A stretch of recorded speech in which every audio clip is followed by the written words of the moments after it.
Your time starts now. Hi, എല്ലാവർക്കും നമസ്കാരം. ഞാൻ Muhammad Hani bin Abdul Nasar, third year MBBS Shri Balaji medical college and hospital which ചെന്നൈയിലാണ് ഞാൻ എൻ്റെ തേർഡ് ഇയർ MBBS ചെയ്യുന്നത്. ഇന്ന് ഞാൻ ഇവിടെ എത്തിയിട്ടുള്ളത് എൻ്റെ മുന്നിലുള്ള ടോപ്പിക് അത്തീറോസ്ക്ലിറോസിസ്, അതിൻ്റെ പാത്തോജനസിസുമായിട്ടാണ് ഞാൻ നിങ്ങളുടെ മുമ്പിലുള്ളത്.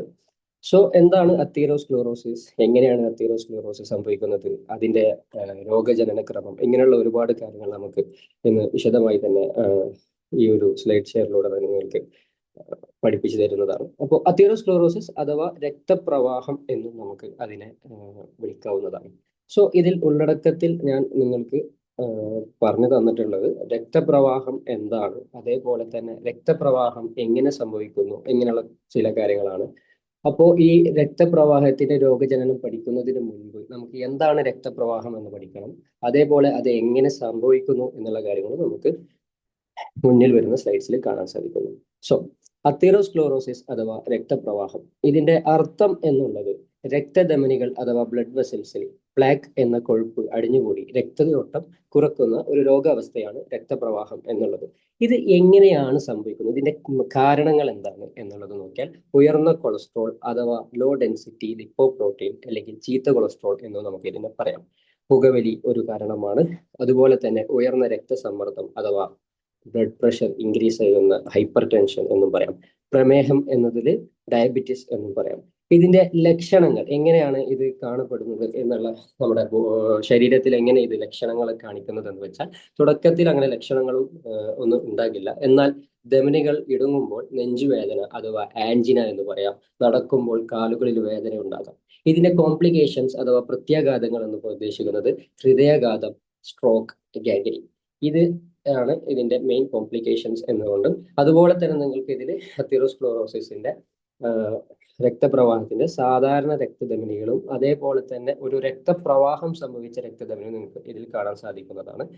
അതുപോലെ അതിന്റെ ഒരു ചുരുക്കിയ ഡെഫിനിഷൻ എന്നത് ഉദ്ദേശിക്കുന്നത് അത്തീറോസ്ക്ലെറോസിസ് എന്നത് രക്തധമനികളുടെ ഭിത്തിയിൽ കൊഴുപ്പ്, കൊളസ്ട്രോൾ, നേരത്തെ പറഞ്ഞ കാരണങ്ങളായിട്ടുള്ള കൊഴുപ്പ്, കൊളസ്ട്രോൾ, കാൽഷ്യം എന്നിവയെല്ലാം അടിഞ്ഞുകൂടി ധമനികൾക്ക് കട്ടി കൂടുകയും ഇടുങ്ങിയതുമാകുന്ന ഇതിന്റെ ഒരു അവസ്ഥയാണ് രക്തപ്രവാഹം എന്ന് പറയുന്നത്. ഇതിനെ ധമനികളുടെ കൊഴുപ്പ് അടിഞ്ഞുകൂടൽ അല്ലെങ്കിൽ ധമനികളുടെ കാഠിന്യം എന്നും പറയാം. ഇത് രക്തയോട്ടം തടസ്സപ്പെടുത്തുകയും ഹൃദയാഘാതം, പക്ഷാതാപം എന്നിവ കാരണമാവുകയും ചെയ്യുന്നു. നമുക്ക് ഈ ഒരു ചിത്രത്തിൽ കാണാൻ സാധിക്കുന്നതാണ് ഒരു സാധാരണ രക്തധമനിയും അതുപോലെ തന്നെ ഒരു രക്തപ്രവാഹം സംഭവിച്ച രക്തധമനിയും കാണാം. അവിടെ പ്ലേക്ക് ഫോർമേഷനും കാണാൻ സാധിക്കുന്നതാണ്. ആ ഒരു രക്തധമനിയെ ഇടുങ്ങി അതുപോലെ തന്നെ അതിലുള്ള രക്തത്തിന്റെ തടസ്സപ്പെടുത്തുകയും അത് പിന്നെ നമുക്ക് പിന്നീട് ഹൃദയാഘാതവും അതേപോലെ തന്നെ പക്ഷാതാപവും അതുപോലെ സ്ട്രോക്ക്, ഇങ്ങനെയുള്ള ഒരുപാട് കോംപ്ലിക്കേഷൻസ് നമുക്ക് സാധിക്കാം. സോ നമ്മൾ ഇനി ഇതിന്റെ രോഗജനനക്രമം, രക്തപ്രവാഹത്തിന്റെ രോഗജനനക്രമത്തിലോട്ട് പോകും. ഇതിൽ നമുക്ക് 5 സ്റ്റെപ്സ് ആണ് ഇതിൽ നമുക്ക് നോക്കാനുള്ളത്. ആദ്യം തന്നെ നമുക്ക് കാണാൻ സാധിക്കുന്നതാണ് എൻഡോത്തീലിയൽ പരിക്ക്. അതുപോലെ തന്നെ രണ്ടാമത് നിങ്ങൾക്ക് കാണാൻ സാധിക്കുന്നതാണ് ലോ ഡെൻസിറ്റി ലിപ്പോപ്രോട്ടീന്റെ ഓക്സിഡേഷൻ, ചീത്ത കൊളസ്ട്രോളിന്റെ ഓക്സിഡേഷൻ.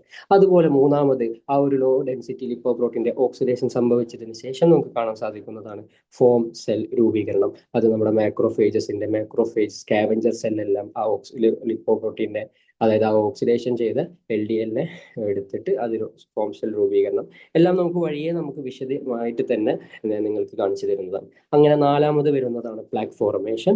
അതുപോലെ തന്നെ അഞ്ചാമത് വരുന്നത് ആ ഫോം ചെയ്ത പ്ലാക്കിന്റെ പൊട്ടൽ, അത് രക്തക്കട്ട അല്ലെങ്കിൽ ത്രോംബോസിസ് എന്ന് നമുക്ക് ഇതിനെ പറയാം. സോ നമ്മൾ ആദ്യം ഒന്നാമതായിട്ടുള്ള എൻഡോത്തീലിയൽ പരിക്ക് എന്താണെന്ന് നോക്കാം. എങ്ങനെയാണ് എൻഡോത്തീലിയൽ പരിക്ക് സംഭവിക്കുന്നത് എന്ന് നോക്കാം.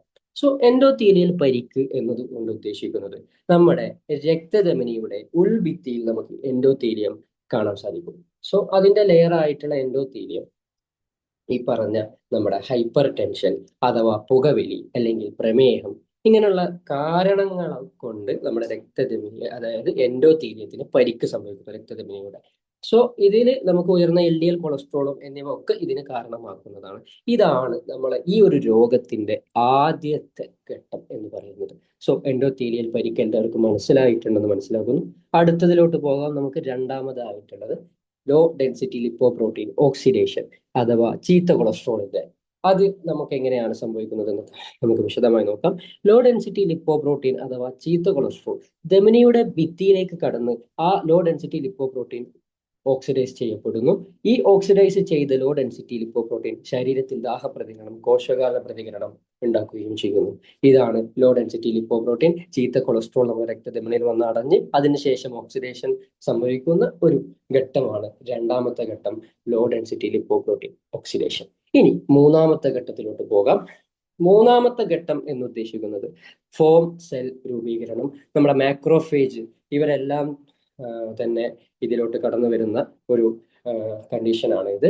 സോ നമ്മുടെ മാക്രോഫേജ് എന്ത് ചെയ്യുമെന്ന് വെച്ചാൽ ഇതിന്റെ ശ്വേത രക്താണുക്കൾ ഓക്സിഡൈസ് ചെയ്ത രണ്ടാമത്തെ സ്റ്റെപ്പിൽ ഓക്സിഡൈസ് ചെയ്ത ഈ LDL എന്ത് ചെയ്യുന്നു വെച്ചാൽ മാക്രോഫേജ് അതിനെ എടുത്തിട്ട് ഇതോടുകൂടി അത് ഫോം സെൽ രൂപപ്പെടുകയും ഫാറ്റി സ്ട്രീക്ക് ഉണ്ടാവുകയും ചെയ്യുന്നു. അപ്പോൾ ഫാറ്റി സ്ട്രീക്കിന്റെ ഫോർമേഷൻ വരുന്നത് മാക്രോഫേജ് സ്കാവഞ്ചർ സെൽ അത് ഓക്സിഡൈസ് ചെയ്ത ലോ ഡെൻസിറ്റി ലിപ്പോപ്രോട്ടീൻ എടുത്തതിന് ശേഷമാണ് ഇങ്ങനെ ഒരു ഫാറ്റി സ്ട്രീക്ക് ഫോർമേഷൻ വരുന്നത്. സോ നമ്മുടെ എൻഡോത്തീലിയൽ പരിക്ക് കഴിഞ്ഞു, അതുപോലെ തന്നെ LDL ഓക്സിഡേഷൻ കഴിഞ്ഞു, മൂന്നാമതായിട്ടുള്ള ഫോം സെൽ രൂപീകരണവും കഴിഞ്ഞു. ഇനി നമ്മുടെ നാലാമത്തെ ഘട്ടത്തിലോട്ട് പോകാം, പ്ലാക്ക് രൂപീകരണം. ഇതാണ് രക്തപ്രവാഹത്തിന്റെ ഏറ്റവും കോംപ്ലിക്കേറ്റഡ് ആയിട്ടുള്ള ഒരു സ്റ്റേജ്. ഈ ഒരു പ്ലാക്ക് ഫോർമേഷൻ വരുമ്പോഴാണ്, അല്ലെങ്കിൽ ഈ ഒരു പ്ലാക്ക് രൂപീകരണം വരുമ്പോഴാണ് നമ്മുടെ ഈ രക്തയോട്ടം തടസ്സപ്പെടുത്തുകയും ഈ പറഞ്ഞ ആൻജിന, സ്ട്രോക്ക് ഇങ്ങനെയുള്ള ഒരുപാട് കാര്യത്തെ തുടക്കം കുറിക്കുന്നത്. ആദ്യം ഒന്നും വലിയ ലക്ഷണം ഉണ്ടാവില്ല എന്നും ഞാൻ അവിടെ ഫസ്റ്റ് പറഞ്ഞിരുന്നു. അപ്പോൾ ഈ പ്ലാക്ക് രൂപീകരണത്തൊട്ട് നമുക്ക് പോകാം. ഈ പറഞ്ഞ കൊഴുപ്പ്, മൃതകോശങ്ങൾ, കാൽഷ്യം തുടങ്ങിയവർ ചേർന്ന് രക്തപ്രവാഹത്തിന് കാരണമാക്കുന്ന ഫലങ്ങൾ രൂപപ്പെടുന്നു. ഇതാണ് പ്ലാക്കിന്റെ രൂപീകരണം. എങ്ങനെയാണെന്ന് വെച്ചാൽ കൊഴുപ്പ്, മൃതകോശം, കാൽഷ്യം, കൊളസ്ട്രോൾ എല്ലാം കൂടി ചേർന്നിട്ട് വരുന്ന ഒരു പ്ലാക്ക് ഫോർമേഷൻ. ഈ ഫോം ചെയ്ത പ്ലാക്ക് ധമനിയെ ചുരുക്കുകയും രക്തയോട്ടം തടസ്സപ്പെടുത്തുകയും ചെയ്യുന്നു. അതാണ് പ്ലാക്ക് രൂപീകരണം. അപ്പൊ നമ്മുടെ നാലാമത്തെ ഘട്ടം പ്ലാക്ക് രൂപീകരണവും നിങ്ങൾക്ക് ഉണ്ടെന്ന് വിശ്വസിക്കുന്നു. അഞ്ചാമതും അതുപോലെ തന്നെ അവസാനത്തതുമായ നമ്മുടെ രോഗജനന ക്രമമായ പ്ലാക്ക് പൊട്ടൽ അഥവാ രക്തക്കട്ട. പ്ലാക്ക് വിള്ളൽ സംഭവിക്കുന്നു, ത്രോംബ്രോസിസ് എന്ന ഒരു കണ്ടീഷനിലോട്ട് പോവുകയാണ്. അപ്പോൾ പ്ലാക്ക് പൊട്ടുമ്പോൾ ഈ രക്തക്കട്ട രൂപപ്പെടാം.